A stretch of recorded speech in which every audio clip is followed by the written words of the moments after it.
Good morning, Blue Devils. Today is Wednesday, September 9th, 2020. Today is a gold schedule day, which is periods 5, 6, 7, and 8. Today in current affairs, we're going to be talking about a couple of local news stories, one involving a group of students that organized a demonstration regarding opening schools and IHSA sports. In World History Today, we're going to continue our discussion on the agricultural revolution and how the impact of farming changed civilizations.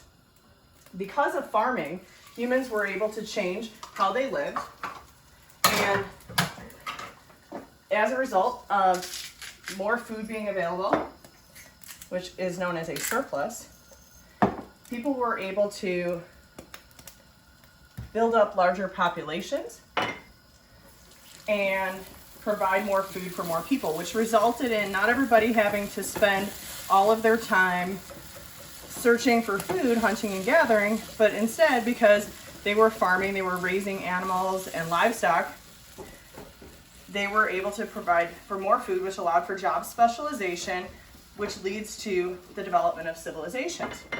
Now, I'm cooking a little breakfast here again today.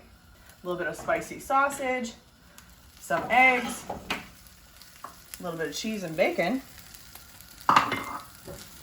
all brought to you because humans were able to domesticate livestock and produce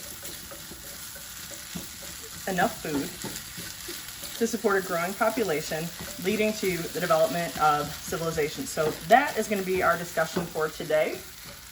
I'm going to go ahead and finish up this breakfast, and I will see you all in class in just a little bit. I look forward to our discussion in current events and seeing you all in world history. Have a great day. Bye for now.